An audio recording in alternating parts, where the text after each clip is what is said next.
Hey everyone, I hope you guys are doing fine and staying safe from this COVID situation. Welcome to my talk. Today's talk is about the security posture of internet connected databases that I did research on in the past 2 months. So the title of the talk, as you can see, is all your databases belong to us. Um, I am Pinaki. Uh, I consider myself as a geek. I'm working at Redent Labs as a full-time security researcher. And today we are going to talk about databases, about what the experiment or the internet-wide study consisted of, a few overwhelming insights, and lastly, takeaways.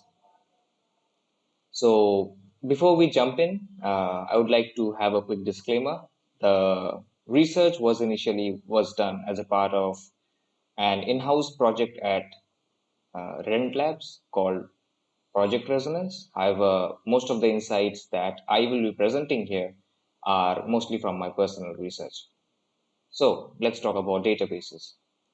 I would consider databases to be the most important component of software development, and they are basically the data stores without which I think no piece of software would work. So they're basically the cornerstone of every piece of software.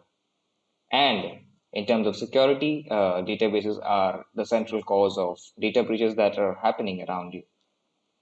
And you're likely to find an exposed database on the internet than a stray cat around your house.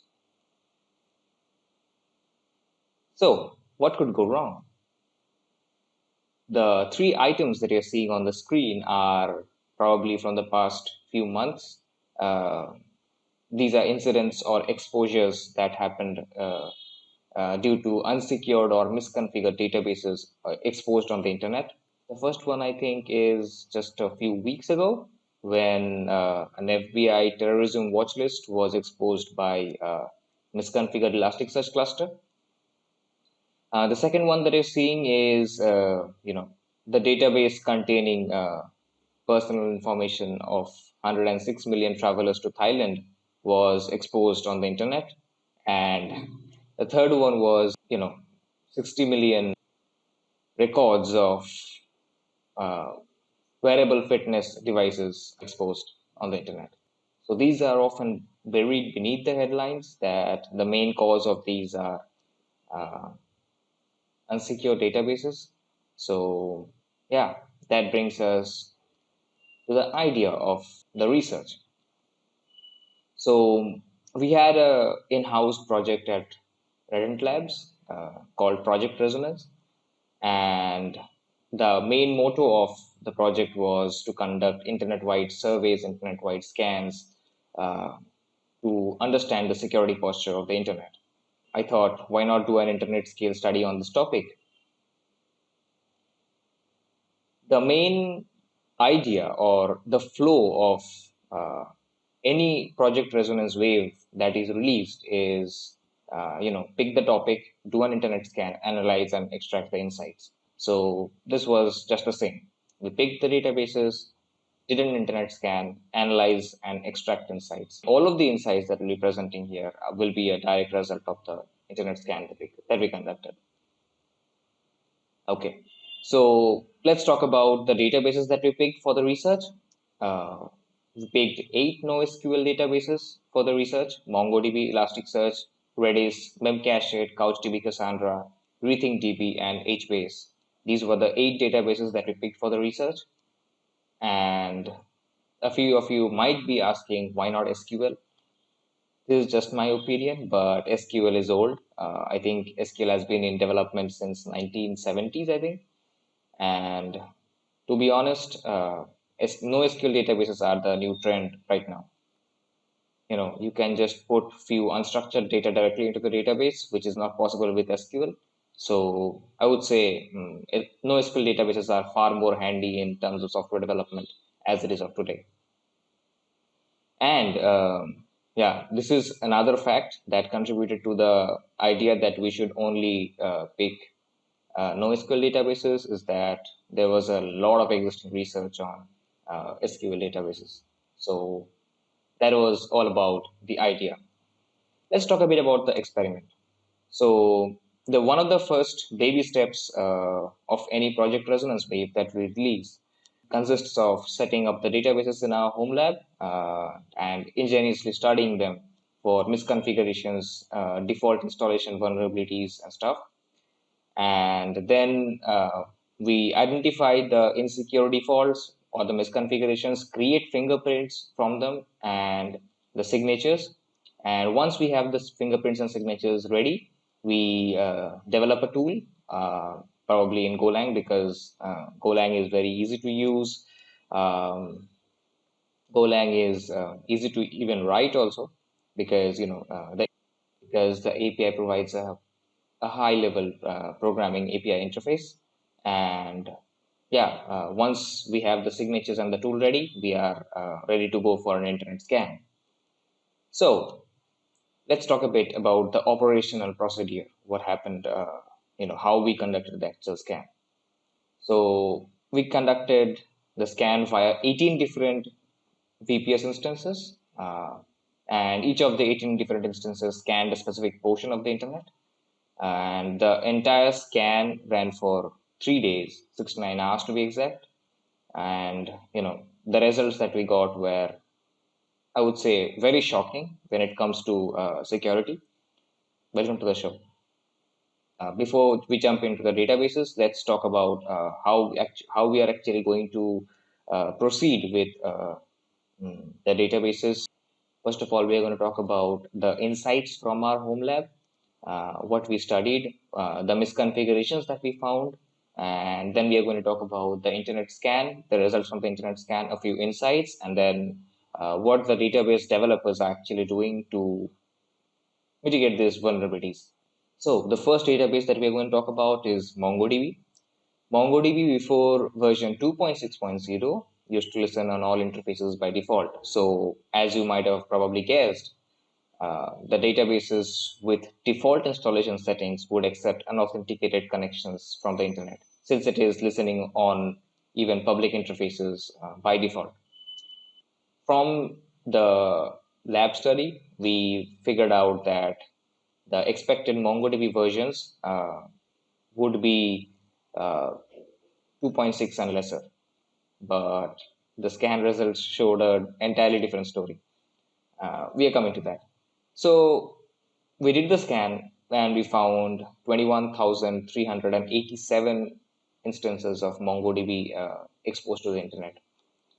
You can see the heat map consisting of all the IPs which were mapped to their geolocations, and it's a mess. You can see that it covers almost the entirety of the world.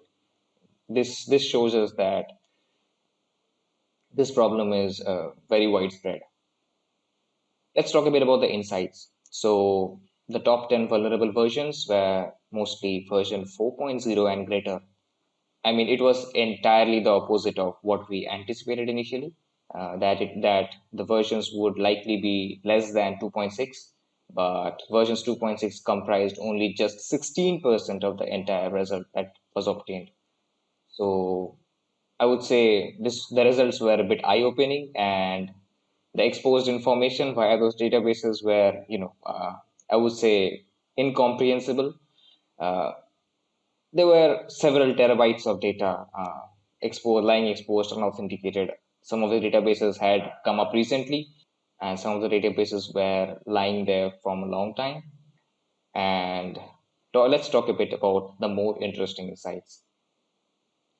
So I was just exploring the databases one by one, and I found a specific obfuscated JavaScript file in one of the databases. So this sparked my curiosity. What is a obfuscated JS file doing in a MongoDB database? So I copied it to my lab. I did some deobfuscation, searched on VirusTotal. There was no clue of it. So this probably, indicated that we don't really have this kind of attack vector previously documented. So I did some deobfuscation. I looked up GitHub repos for public instances of this JavaScript file. But it turns out that the obfuscated JavaScript was just a crypto miner, which uses the MongoDB's aggregation pipeline to mine crypto. So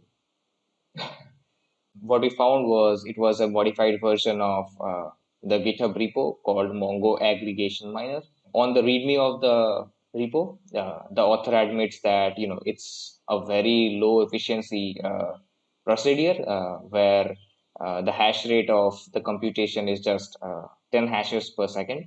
As per today's standard, our hardware can mine up to, I think, 10 terahashes per second. So that's about a billion times faster. And yet the threat actors are actually, making use of that MongoDB's aggregation pipeline to mine crypto. Not sure, why. And last but not the least, what you're seeing right now is ransomware. So this is one of the MongoDB databases that I was exploring, and I found a specific shard called README to recover your data. So I tried to read it, and all I found was a message from the ransomware, which stated that you should pay this BTC to this Bitcoin wallet within 48 hours to recover it. And and one of the interesting factors about this ransomware note is they threatened of GDPR.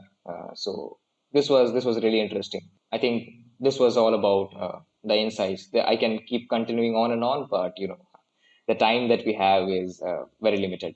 Let's move on. Here's what the MongoDB team is doing to actually mitigate the results. The MongoDB team has come up with an excellent documentation on how to secure the databases. This is very useful for developers. And as of versions 2.3 and greater, default installations no more listen on public interfaces. So let's move on to our next database, which is Elasticsearch.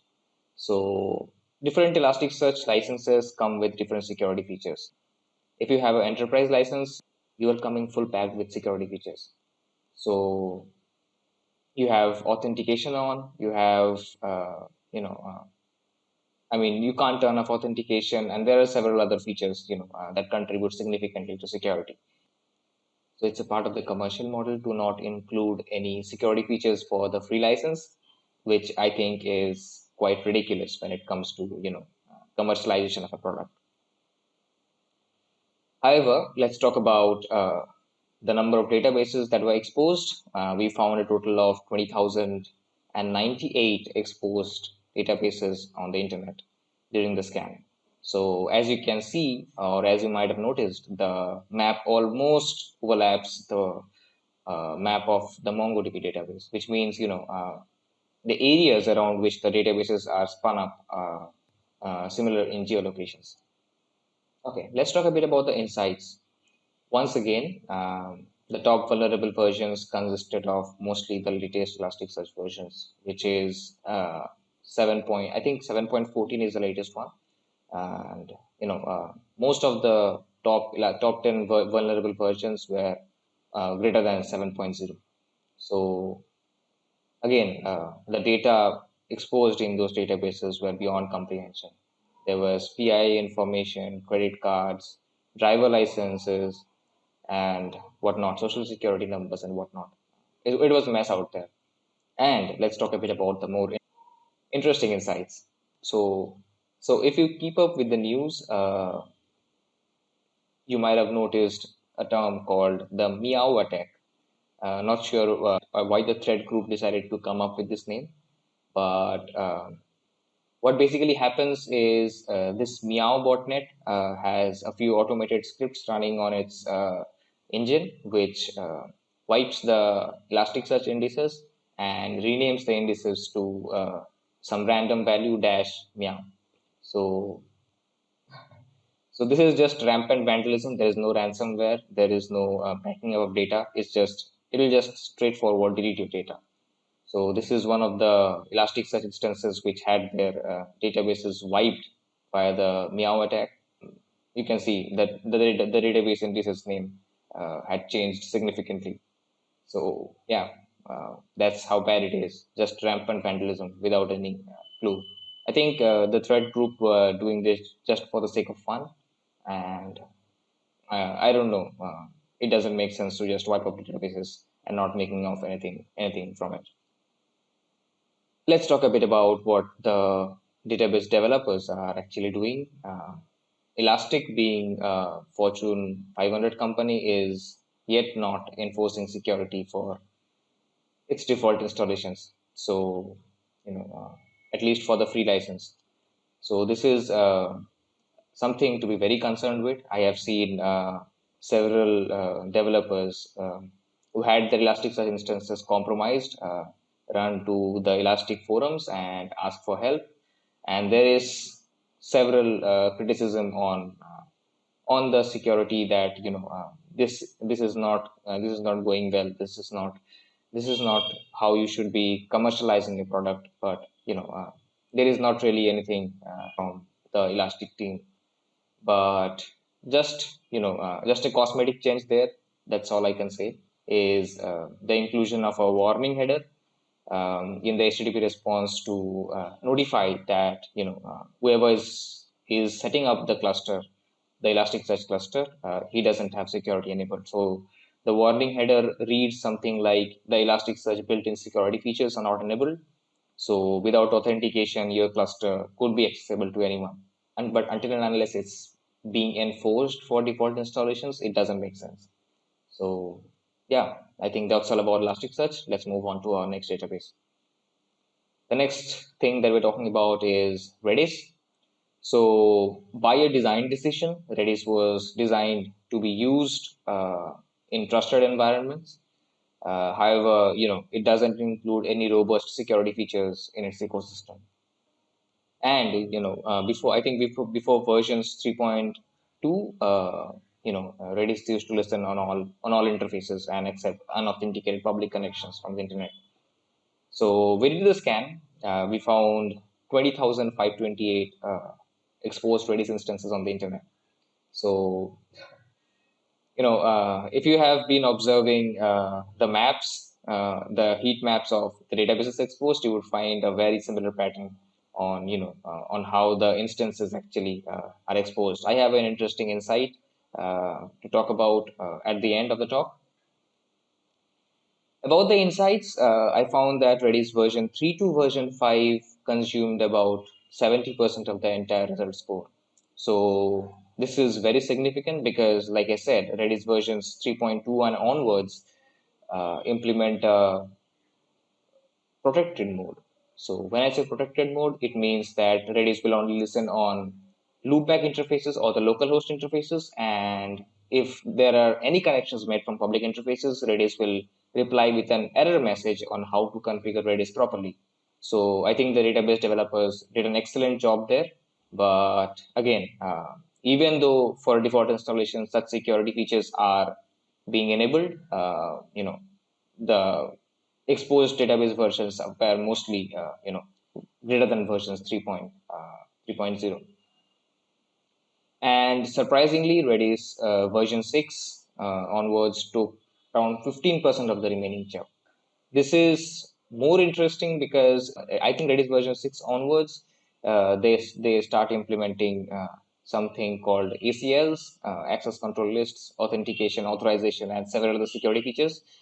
And yet, people, even after upgrading to Redis version 6, there is this mess of exposed databases on the internet. So let's talk a bit more interesting insights. So I was exploring one of the Redis, databases that were exposed online, and I found this weird sequence of characters being injected into the Redis keys. So I dumped one of the keys, and what I found was a specific cron sequence, which looks like a cron sequence, or probably looks like a task scheduler. What it does, it downloads a bash script from this IP and it runs the script. Just for the sake of the information, these IPs are still serving the bash script, so feel free to poke around. And this and I examined the init.sh files, the bash scripts, and what I found was these were Proton Miner. So what Proton Miner basically does is, Proton Miner has a huge attack surface. It checks for vulnerabilities in Drupal, RabbitMQ, Redis, Kafka, and several other vulnerabilities, known vulnerabilities actually. So this is Proton Miner taking advantage of a unauthenticated exposed Redis instance on the internet, and Proton Miner will basically convert your system to a cryptocurrency mining computation engine, and of course, and it will utilize your computation resources for scanning other IPs that might be vulnerable to such infra. So this was all about Redis. And Redis versions 3.2 onwards, like I said, they introduce a protected mode that listens only on loopback interfaces. And Redis version 6.0 has access control lists, authentication, and many more security features. So I think that's pretty much everything that the database developers could do. Let's talk a bit about CouchDB. CouchDB is more or less like MongoDB. Both of them use JSON serialized documents. And with the exception that MongoDB uses its own binary protocol, but CouchDB uses HTTP, which fairly widens the attack surface for attackers, I would say, because HTTP is just a plain text protocol. And since its inception, it was a design decision to use an open by default strategy, which helps the database developers find clusters easily, connect to other nodes easily. And this is just one open by default approach, meaning that there is no security features for default installations. So we did the scan, we found 1977 exposed CouchDB instances on the internet. So again, major locations overlap with Elasticsearch and other databases that we saw earlier. About the insights, version 2.3 surprisingly took almost 60% of the chunk. So we were not sure why version 2.3 took this much of the entire result score that we found. Maybe some of them were honeypots and stuff, but again, fingerprinting honeypots was totally out of scope for this research. So we included them in the results as a valid exposed database. And more interestingly, we observe a similar pattern of ransomware. So below you can see CouchDB instance which was compromised. The message says your data was archived, saved, removed from your server, and you have 7 days until it will be leaked. Then again, there are URLs which are still active now, so feel free to poke around if you would like. And once again, we observe a similar pattern of cats. So Meow Attack also hit CouchDB instances. I think this was back in July. Meow Attack wasn't in the news yet, but it was still wiping the databases back in July. You can see that the DBs were wiped, renamed with some random characters -meow. As per the database developers, CouchDB version 3 onwards operates on a secure by default strategy. So just after setting up a cluster, you will have to set up authentication, enable authorization as well. So that's an extremely good thing. Let's talk about Cassandra. Cassandra is another database that uses its own binary protocol to communicate, just like MongoDB. For a default installation, this is what the Cassandra docs say. So by default, the security features are disabled as Cassandra is configured to easily find and be found by other members of a cluster. In other words, an out-of-the-box Cassandra installation presents a large attack surface for a bad actor. So the docs explicitly say that if you have a default installation, you are doomed. We did the scan. We found a total of 3,340 exposed Cassandra instances exposed on the internet. Again, the heat map revolves around major locations where other databases have been exposed. About the insights, I would say version 2.0.15 consumed around 70% of the results. And a good thing about Cassandra is most of the databases were relatively untouched by ransomware or crypto miners or other specific threats as seen in other databases. So it doesn't mean that using Cassandra will reduce your chances of being compromised. And this is probably the next hot target for the threat group that is looking for the next attack vector. And as per the developer efforts, there is nothing to enforce authentication or basic security measures in a default Cassandra installation. Okay, let's talk about RethinkDB. RethinkDB is another database like Cassandra, which uses its own binary protocol. And when it comes to security, a default installation has admin as the built-in account. So this was one of the very interesting, insights that I found about RethinkDB. For almost all other databases, you would find that there is a low preview user when you are setting up the database. Of course, you can explicitly log in as root, but there is always a low preview user. But when it comes to RethinkDB, the admin is the built-in account, and it has all permissions from a global scope. And more interestingly, it has no password. So this is ridiculous when it comes to security. And adding fuel to fire, RethinkDB ships with a web administration interface where you cannot enable password-based authentication on the UI at all. The docs say that the only way to secure it is changing the interface on which the cluster listens for connections, or by using a proxy.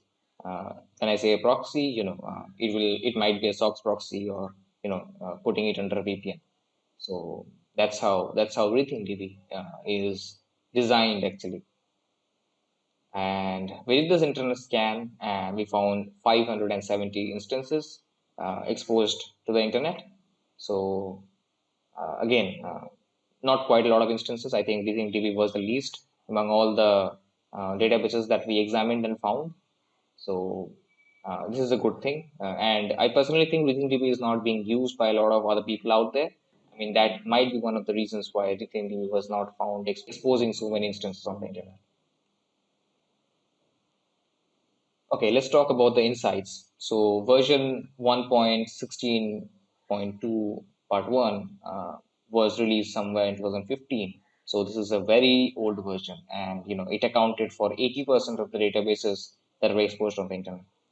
So I would say the databases didn't actually have much sensitive data. Most of them were either test clusters, or just spun up for the sake of testing, and then the database developers just forgot about them. So again, since these were test clusters and there hasn't been a lot of research for RethinkDB, there is not much malware activity on these databases. And talking about the developer efforts, there is no effort to enforce authentication or basic security measures for a default RethinkDB installation. RethinkDB allows a command line flag called initial password equals to auto that sets a random password upon cluster initialization. Again, this command line flag needs to be enforced for basic security to be enabled on a cluster. I know it makes the development process a bit difficult, but again, I think we should always consider security first when it comes to development. Okay, let's talk about the next database, which is Memcached. Memcached is almost similar to Redis, and Memcached does an excellent job when it comes to database optimization. So just like Redis, there are no authentication mechanisms. Of course, recent Redis versions have authentication mechanisms and stuff, but Memcached again has no authentication and listens on all interfaces by default.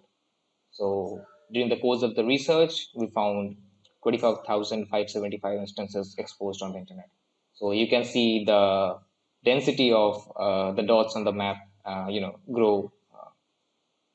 And when it comes to the insights, I would say version 1.4.15 stood out to be the largest memcached version among the exposed ones. And there is already a ton of existing research on memcached being abused for amplified UDP distributed denial of service attacks. I think GitHub back in 2017 or 18 was hit by a 3.2 terabyte per second UDP DDoS flood. And Cloudflare, I think, has extensive documentation on memcache DDoS attacks. You just spoof a UDP packet, and memcache servers send you a ton of information about something that causes your servers to overwhelm. And considering the number of instances that are exposed online, there are 25K plus instances exposed online. So it's pretty much a huge attack surface waiting to be exploited. And talking about the development process, there is no effort to enforce security authentication for a default memcached installation.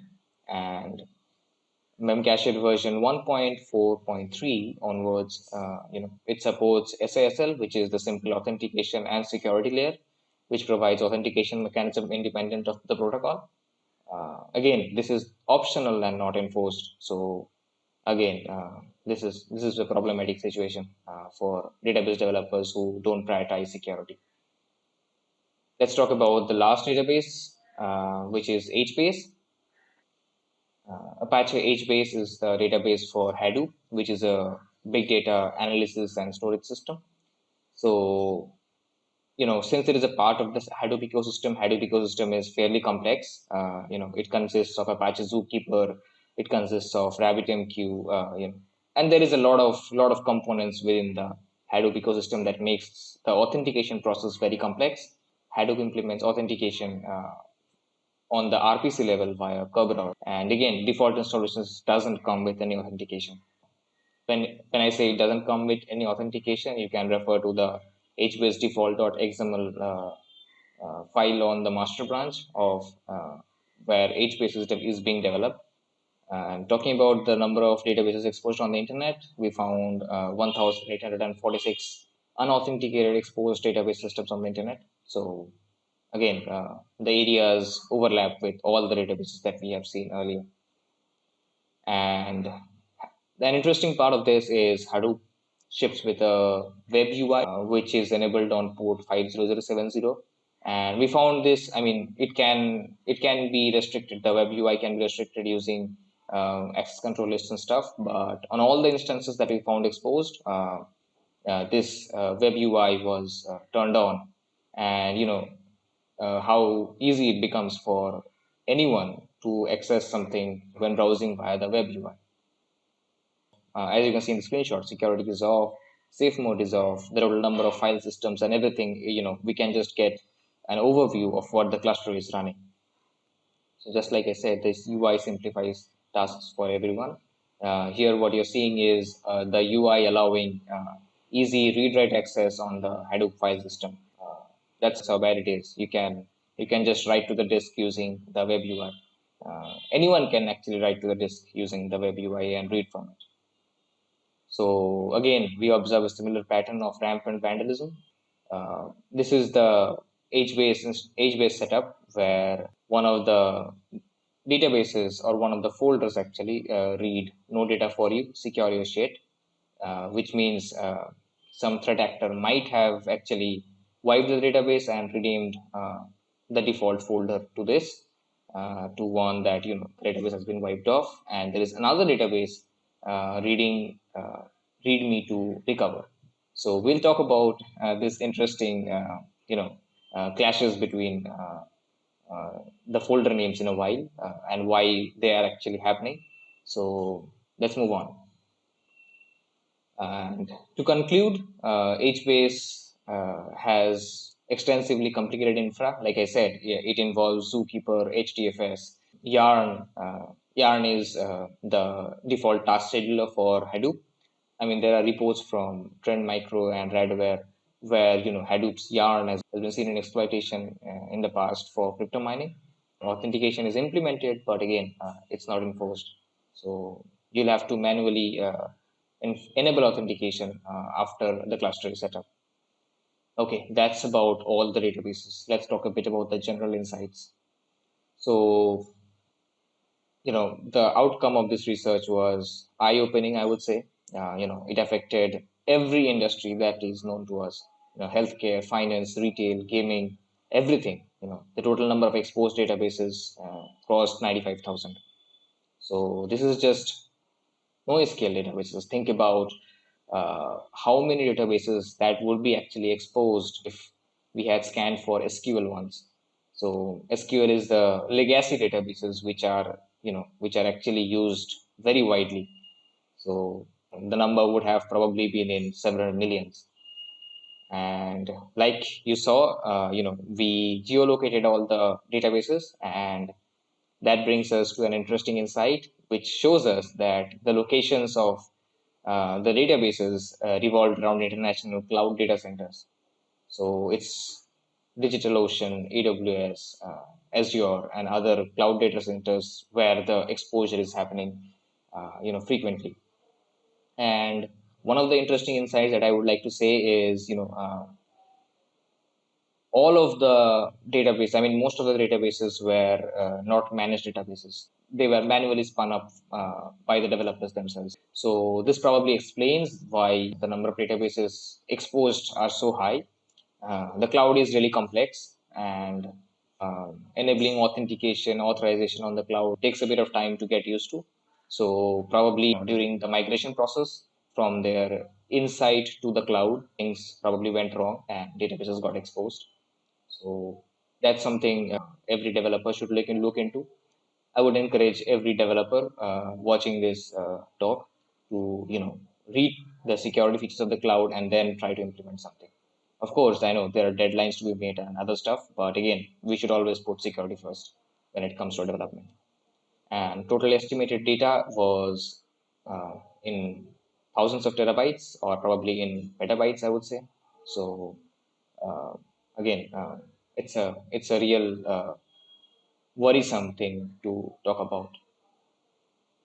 And last but not the least, I would like to talk about a meme. So this is a meme where two guys are talking, and one of them says, "I'm not worried about cloud security. My stored data is so disorganized that threat actors won't be able to find anything." But again, this is actually not a case. This is just an assumption. Threat actors usually find their ways around your infrastructure, whatever you are having on the cloud. Let's talk a bit about the bonus. I think we still have a bit of time left. So the average time for your database to be scanned once it is online is just 18 hours. So when I say 18 hours, there might be a few discrepancies between the insights of what we received versus the insights what other received. So below you are seeing Elasticsearch honeypot cluster, which we set up personally at Redent Labs, and the same IP which scanned our honeypot scanned it again just after a period of 18 hours. So you can figure it out using the timestamps, in the picture. So the average time for a database to be scanned is just 18 hours. And this is one of the most fun things that I observed during the research, that there's a constant race between thread groups on who ravages more systems or who controls more systems online. So what you're seeing right now is one thread group actually suppressing the Kinsing malware group.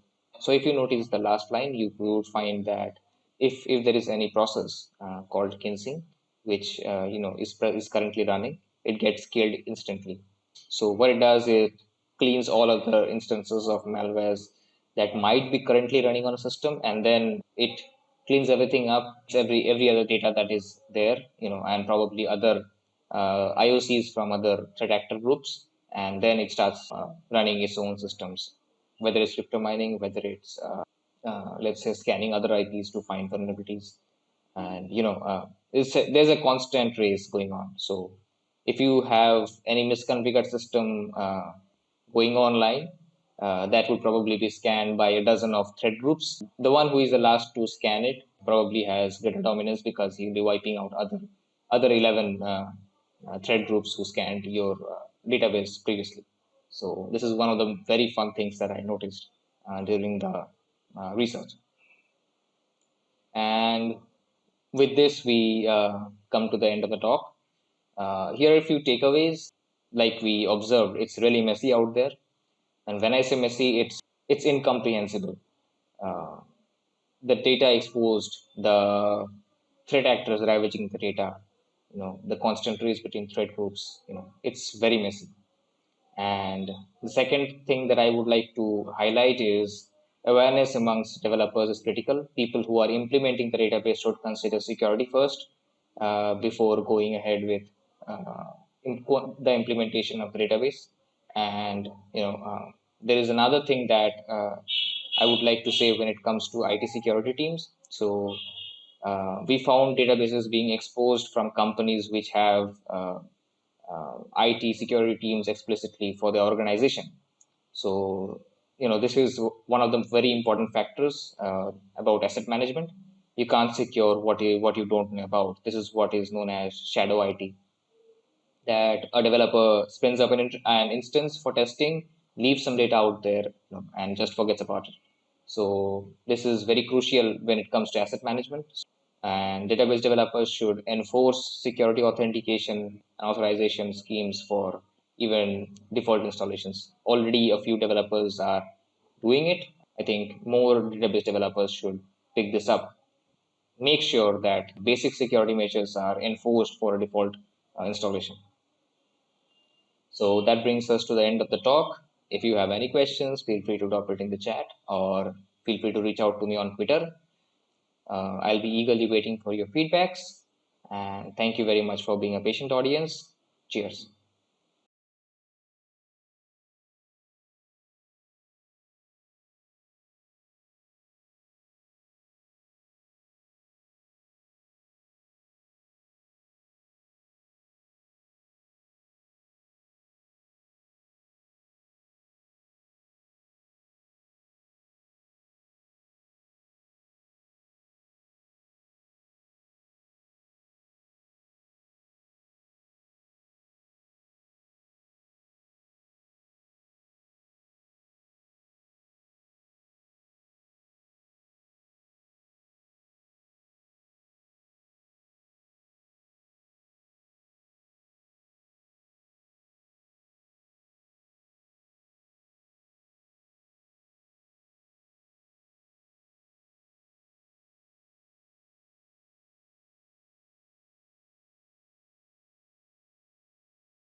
Hello everyone, welcome to my talk named Red Teaming One-on-One.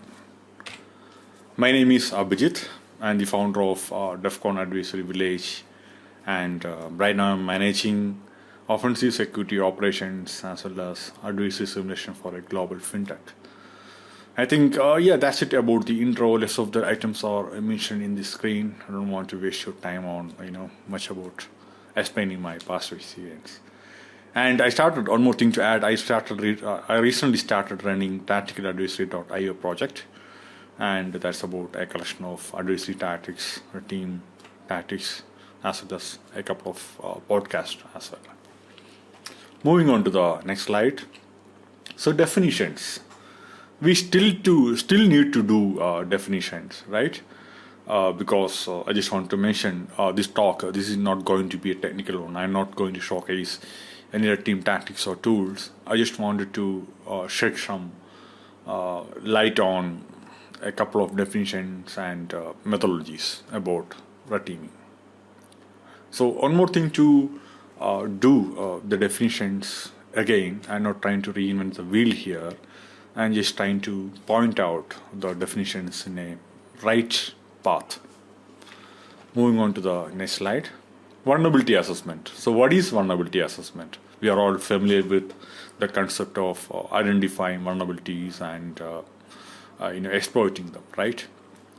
So vulnerability assessment, that is more focused on identifying security issues and security holes, weakness in a certain target, and list it down and hand it over to the remediation team. If you're following a vulnerability management process, so that would be pretty straightforward. So you get to identify and list down the vulnerabilities which may be present in a target system, environment, or a network, and get it remediated before the bad actors are trying to exploit it. So that is basically vulnerability assessment.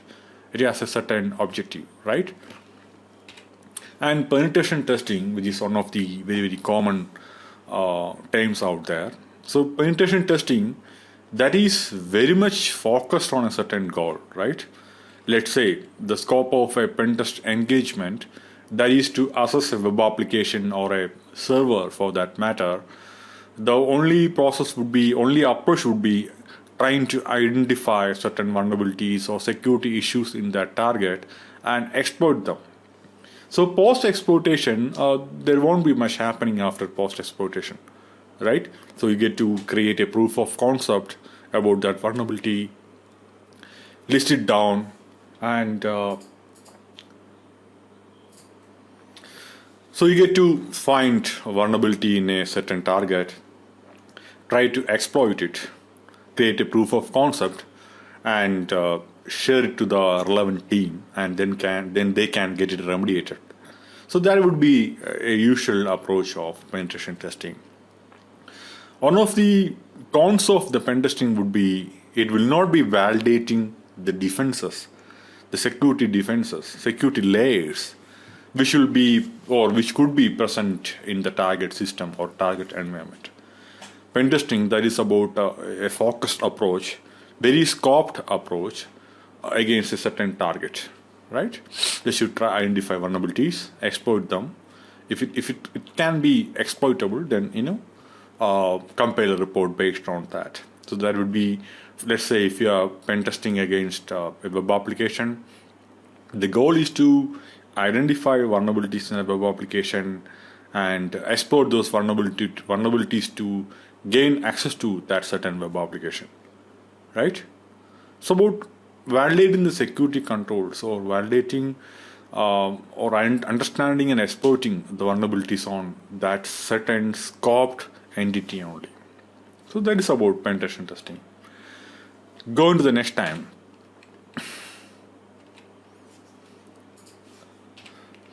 What is red team? So we are all familiar with the idea of red team. Different definitions are out there. So this one is from redteams.net. So originally the term red team, it came from the military, right?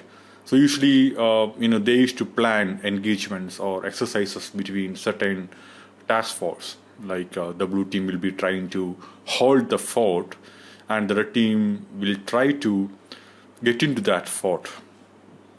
Evading all the defense mechanisms placed by the target red team or blue team, right? For that matter, just to identify or understand the security, validate the security posture maintained by the military and certain targets. So then this time was they brought this time to the cybersecurity industry, and that became very relevant to our requirements. The next explanation or definition, it came from redteams.net as well. A red team is a group of highly skilled people that continuously challenge the plans, defensive measures, and security concepts. This is a very, very, very realistic definitions for red team. So I mentioned earlier, when it comes into vulnerability assessment of pen testing, that is very much focused on a scoping, right? Let's say they are targeting a web application or network that is only scoped towards that certain target. So the team is all about trying to identify security defenses, of a certain entity, right? So this is one of the comments, like one of the memes I really like about red teaming.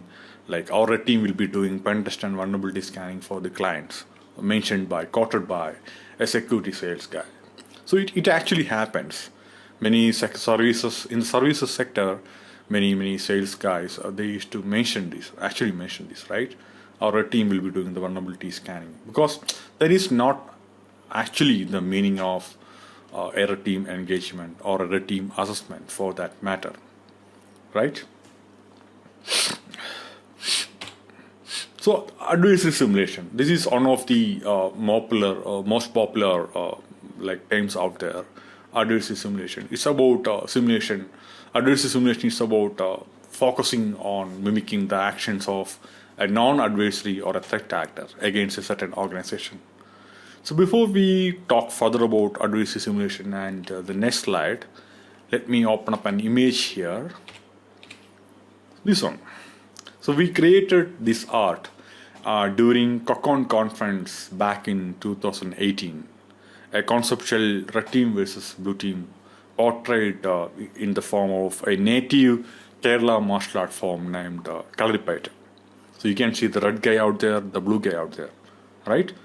So when it comes into a martial art, I have no personal experience with Kalari, but I hold a brown belt in Shotokan Karate.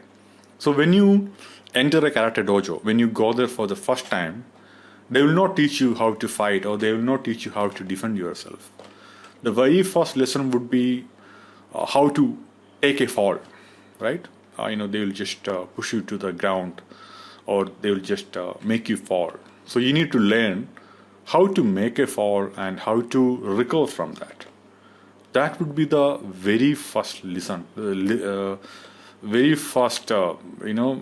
lesson from when it comes into a martial art, right? So then after that, they will teach you how to harden your body parts, so that you can make a powerful punch or powerful kick, right? After that, you get to learn different attack tactics, how to kick someone, how to punch someone. Then they will teach you the combination of attacks. Usually it's called as kata, like 10 to 20 moves in a certain scenario.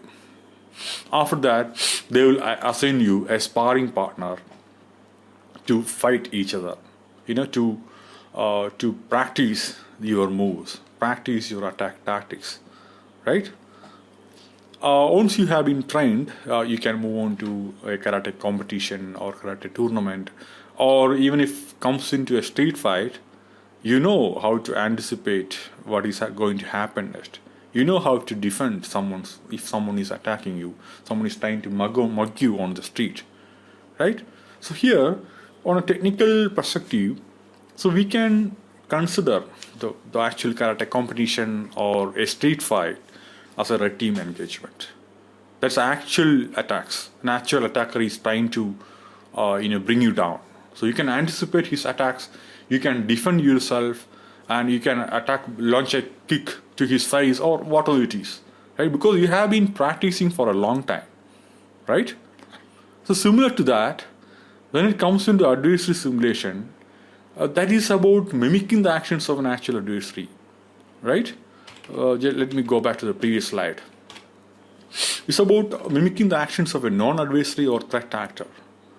Essentially, it helps the organization to deal with an actual attack or actual adversary. Also, it could measure the efficacy of $1 million cybersecurity products which has been employed in that organization and also the people, right? For example, you are trying to launch or you are trying to simulate the activities which can be performed by a C2 infrastructure or a C2 tool, just like you have been practicing certain attack movements, right? So once you practice that, you get to understand what are the gaps there in your security defense systems, and you can improve that. right? So continuous adversary simulation, that is like continuous practice before the street fight or before the competition, right? Practice makes you perfect, similar to adversary simulation. So you can, if you are performing continuous adversary simulation exercises within your organization, so you get to find different gaps in the different security defense tools, people, and process, right? You could validate the efficacy as well as you could improve the efficiency of certain systems. So that's the benefit of adversary simulation. So much for mimicking the actions of the actual adversaries, right? The next slide, adversary emulation. So that is kind of similar to adversary simulation, but again, adversary simulation can be done manually or in automated manner. Many open source tools are there. Many breach and attack simulation product vendors are there. Who would help you to do such things. And adversary simulation, that is more into simulating or emulating the activities of well-known threat actors such as APTs or malwares. Let's say APT emulation. Many APTs are out there. Many of the APTs has been detected and listed down by MITRE, right? They're also providing APT emulation plans. Let's say an APT, for example, APT3 has 3 phases, phase 1 to phase 3. Phase 1 has C2 set up to initial access, right? So if you are performing this APT emulation plan, so you can validate the security controls within your organization, whether the initial access methods, initial access tactics has been detected and prevented by your endpoint security controls, or data exfiltration has been detected by your web proxies or other product security products, firewall or other security products. That's about you'll get to detect and prevent a certain threat actors within your organization. The value will be huge, right? Because many APT categories are using the same attack tactics to target a certain organization, right? For telecom or fintech or banking, many APTs are out there. Many classified APTs out there. They'll be using almost similar attack tactics, starting from getting initial access to data exfiltration. So APT emulation, again, emulating the activities of well-known advanced persistent threats and their variants. So blue team. So again, I have shown you that art, right? So blue team, I really like this meme, right? But blue team is nothing.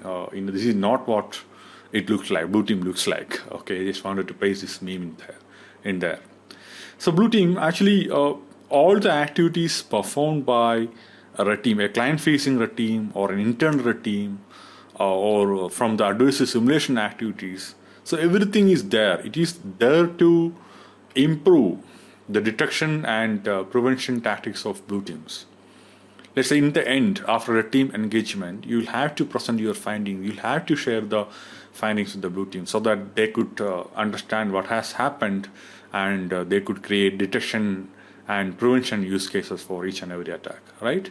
So everything is there. All the activities performed by adversary emulation, simulation, APT emulation, red team and internal red team engagement, client-facing red team engagement, everything is there to improve the functions, improve the capabilities of your defenders, right? That's where the actual money goes, right? Once you, for example, you have identified a new attack vector or a new tactic, and you had used it for your own red team engagement, right? Once you are successful, you have exfiltrated or infiltrated into the network. After post engagement, you have to share that tactics with the blue team. Like, this is how I managed to bypass all your defenses and got into your crown jewels, right? Once again, the blue team, the defenders, they're all there to learn from the tactics performed by the adversaries to improve the security posture of the certain organization. And purple teaming, this is also getting very, very popular nowadays. Just like the martial art form, purple teaming is like there are teams, the offensive security guys and the defenders, they are sitting together I mean, there are certain perspective to that, right? Maybe sometimes they'll be performing the adversary attacks, adversary simulation, and the blue team will be trying to identify what are the tactics performed by the team, and how to detect them, how to prevent them, or how can we perform instant response. So that kind of activities are there. Sometimes they used to sit together, something like a couple of weeks long exercise plans. Each tactic will be performed by the teams, and that will be not done by the blue team. Oh, this is how we can create detection scenarios for a certain attack. So again, the purple team, there is a combination of a collective effort, something like we practice a martial art. We give out a punch and take a punch back. We defend it, right? For example, the red guy here, he know many attack methods, and the blue guy, he is more into defending, but he also know a couple of tactics for his own, right? So they used to share the tactics in between. In the end, both of them will be getting much stronger, much wise, right? So that's how we do it in a subtle martial art. Similar to that, purple team will be a joint operation, joint effort between the red teams and the blue teams, which will be provide huge value to the organization when it comes into the improvement of security posture. Here is another definition from Joe West. I like this definition very much, because the point which I have been discussing here, that aligns much better with this explanation. Let's say red teaming is a process of using tactics, techniques and procedures, which is TTPs, to emulate or simulate a certain real-world threat as well as real-world adversaries, with the goals of training and measuring the effectiveness of people, process and technology, right, used to defend an environment. So when it comes into pen testing, maybe we'll be validating the technology only, or we'll be testing against the technology only, right? Maybe if there is a web application or a mail server, we'll be trying to understand, identify the exploits against certain technology only. We are not considering people or processes. But when it comes into red team operation, it's about validating the efficiency of people, process and technology, and how they are defending the environment. How can we bypass those defenses to chase down the crown jewels?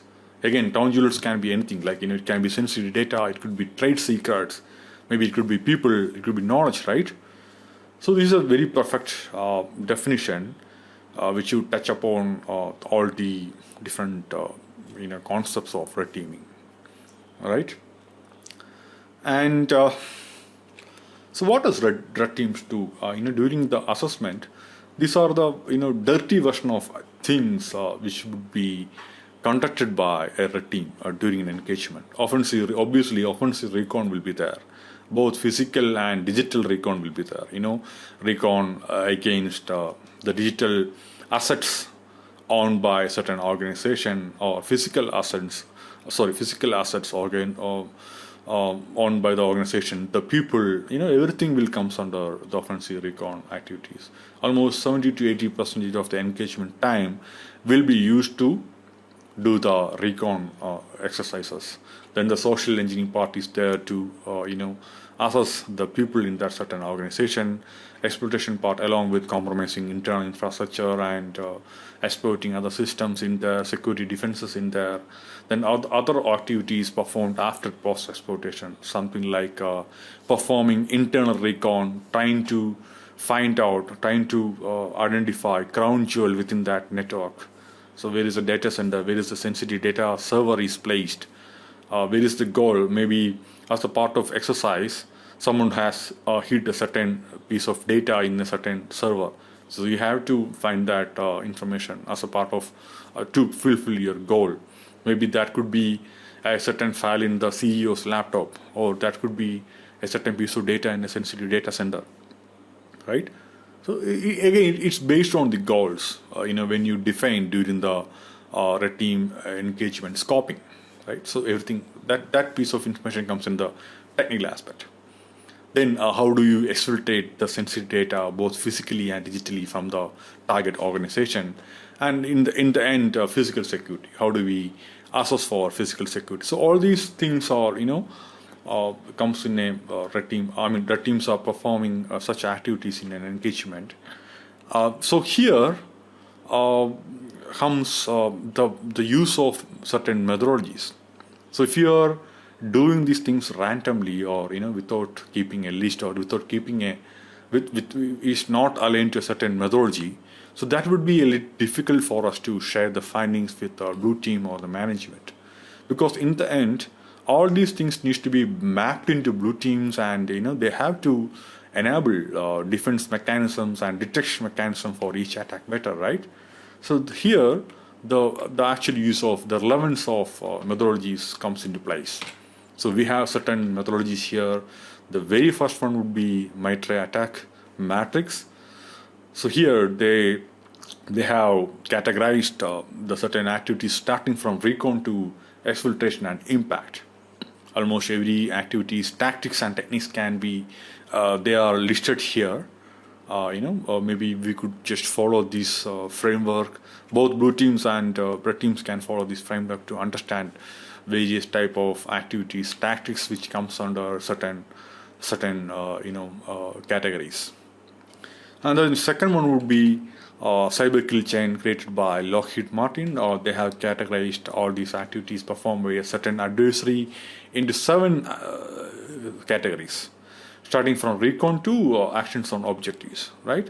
So blue teams are also using such cyber kill chain to classify the actions performed by a certain adversary or certain threat actor in their organization. So these two methodologies would be very, very cool to use for your engagement. This is very, very helpful to understand various attack methods performed by certain attackers, right? And moving on to the next slide. So this is about the team. Again, I really like this series and this image as well. So there is a question from many folks out there.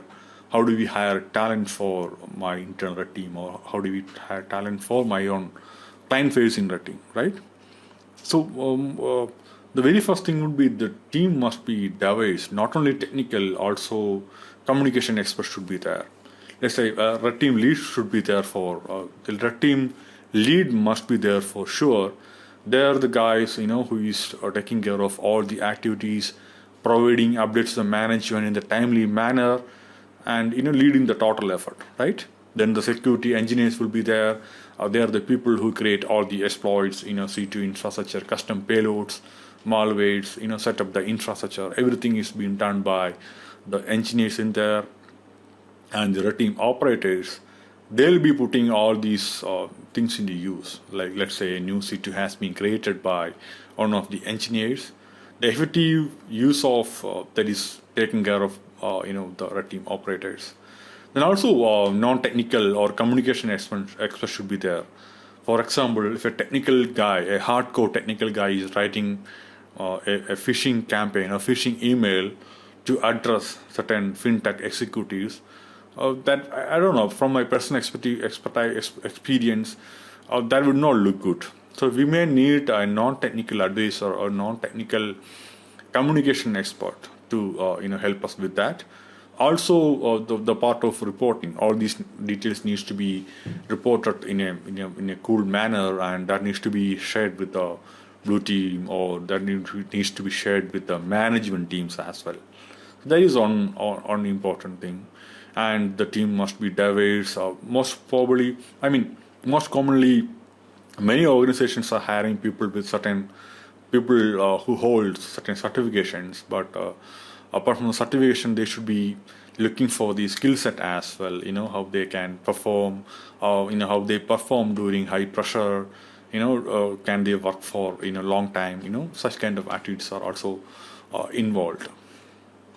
I use this picture as an example of a perfect red team, right? Which covers all the aspects. And this is again a basic red team or adversary simulation infrastructure to get started. So if your organization, you're just getting into adversary simulation, And this is a very, very basic red team infrastructure which can be deployed to perform internal red team or adversary simulation. So a corporate user is there with all the defense mechanisms, starting from AVs, EDR, TLPs, EPMs, and log gatherers, web proxies, etc., etc. And all these surveys will be placed behind a redirector to avoid detection and remain covered, right? So the very, very basic example, I got it from blue screen of jeff.com, and I have added a couple of points for myself. So when we put this into use, we'll be adding the actual domain name we bought into there, and actual Cobalt Strike, command and compare such C2s in the backend. So this is very very, very easy setup to start with adversary simulation or internal team operations. I have used this as an example only. Now this is an interesting slide. So when it comes into physical security assessments, there are two types of physical security assessment. One is covert and overt. So when we perform the covert assessment, that is we are trying to get in the premises without getting noticed. We are trying to validate their access controls, whether we can copy an RFID and get into their environment. Are they X-raying the every employee's bags to look for electronic equipments and other stuff? And how do we bypass such kind of access controls? And how are they placing their doors to the data center? Such kind of things are there, right? And when it comes into our physical security assessment, so we can we can make a walk with one of the employees in there, and we can try to identify security issues by walking around the premises, looking for any misconfiguration, looking for any security issues when it comes into physical security. So this diagram, this picture, this is on from an electronic device. Maybe you can see a couple of boxes and a couple of equipments in there, right? So if you could identify a red team implant, a physical implant in here, just drop a message in DEFCON group Discord, or just ping me in Discord. Only if you can identify a red team physical implant in here, so you will understand how easy to place a physical implant somewhere in an office, because it will remain unnoticed, because many complex looking systems, machines and other boxes are there, right? So in middle of that, is very hard to identify a similar hardware implant in a office premises. If you get to understand what is a physical implant here, just drop me a message, and only if you could understand which is the physical implant, or whether there is a physical implant at all, right? That would be very, very interesting. And move to the next slide. So here, strategic and tactical plan. Again, this is more relevant to internal red teams only. Let's say, so your organization has a strategic plan for 1 year, right?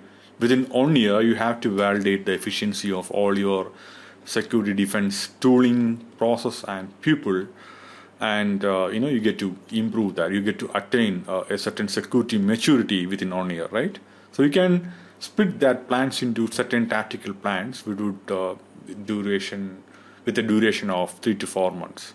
Tactical plan would be having, let's say, a couple of administrative simulation plans. Tactical plan 2 will be having a couple of purple teaming engagements, so on and so, right? So you can compile all these tactical plans to achieve your long-term objective. So again, this is relevant to your internal red team operations only, how your organization can attain a certain level of security maturity in security posture. Right. Also, this can be used. These plans can be used to share continuous feedback, update with your management, because they are paying for this, right? And where to get started? So nowadays, hundreds of resources are there. Hundreds of awesome people are there who are sharing awesome content to learn red teaming, adversary simulation, and other offensive security aspects. Right? So this is my personal favorite. Red Team Development and Operations, written by Joe West and James. So all the basic approach, if you're starting from scratch, the basic concept, adversary mindset, the methodologies, everything is in there. Starting from there to build up your adversary mindset, understand about the tooling, understand about the infrastructure. So different structures, everything is in there. This would be the very, very good resource to get started in red teaming. And we have reached the end of my presentation. Again, it was not a technical one because I just wanted to share a couple of notes regarding certain definitions and terminologies. And if you have any questions, please reach me. Feel free to reach me on Discord or Twitter. Maybe we can have a quick call, quick discussion if you're having any questions.